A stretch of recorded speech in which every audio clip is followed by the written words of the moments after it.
Hi everyone, it's me Lucky, and in today's video, I'm going to share some of the life-changing lessons from Atomic Habits. This book is the exact definition of what I would call a life-changing book. It has helped me improve and excel at all aspects of my life. We always decide to form new habits and make New Year's resolution, but after a month or so, we quit. This book will help us understand how to be more consistent with our habits and how not to quit them.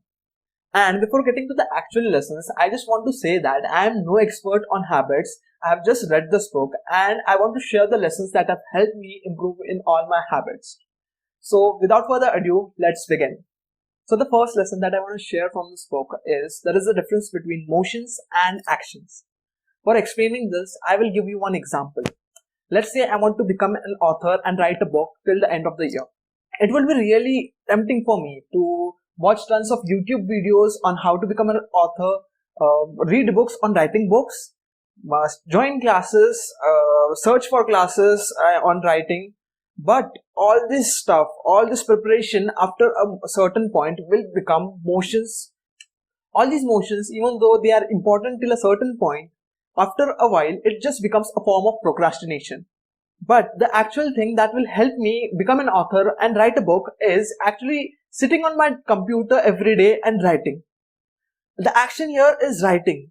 Even though all those planning stuff can feel like motion and can feel like progress as well, the thing that will actually make progress is the actions, the action of writing that you will take. So always remember to differentiate between the things that are just motions and the things which are actual actions.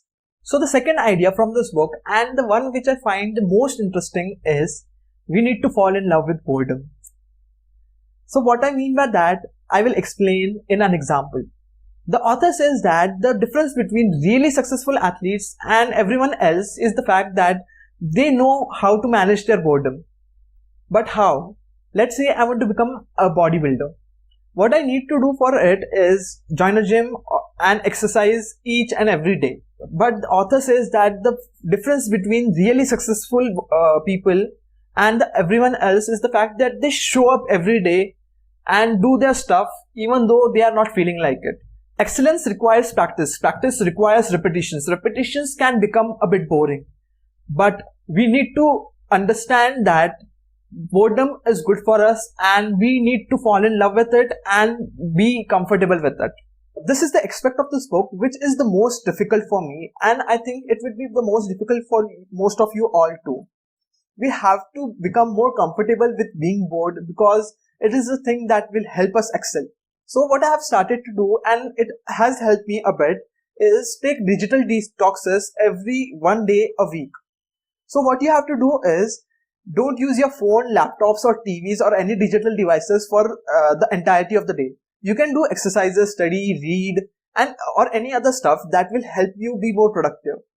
And even if you feel bored in that day, you won't pick up any of those devices. So it will help you be more comfortable with boredom and also might help us with our digital addictions. I just want to say that even while doing these detoxes, even if you fail, if you end up picking up your phones or other devices, don't feel demotivated. Just after you realize you have done it, keep it down and try again. Try again and again and again.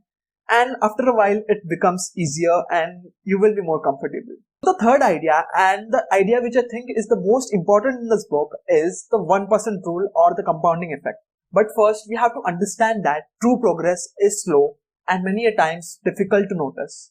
But when we do a habit every single day for months, weeks and years, the progress builds up and we become better and better and better. Let me explain this through a chart. So let us understand the 1% rule better by using a graph. First of all, let's consider that we become 1% better at our habits every day for an year.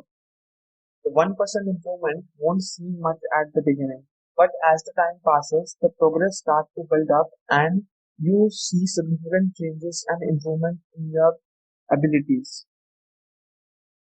To understand it mathematically, let's consider you become 1% better every day for a year. Mathematically, it would be 1.01 raised to 365, which is equal to about 37 times the initial ability.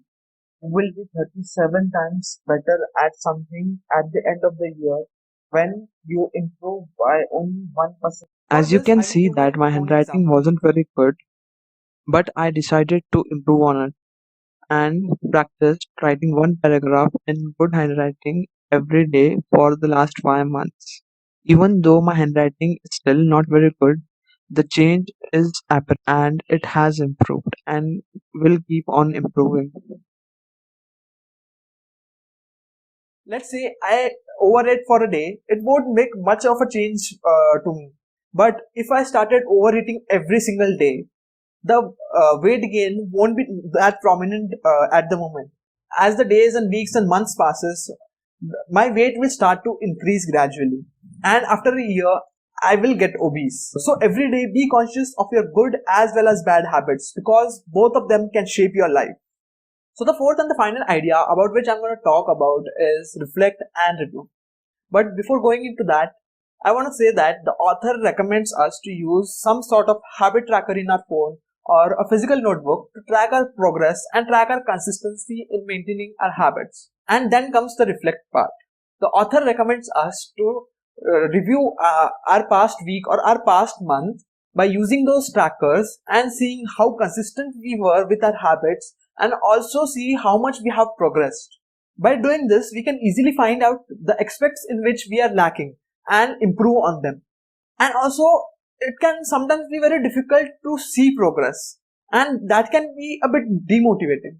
But having it on paper will help you visualize it properly, and the happiness that you will get by seeing your progress will motivate you more to do the habit more consistently.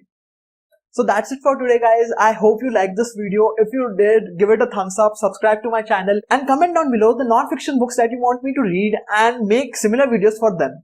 And I'll see you next time.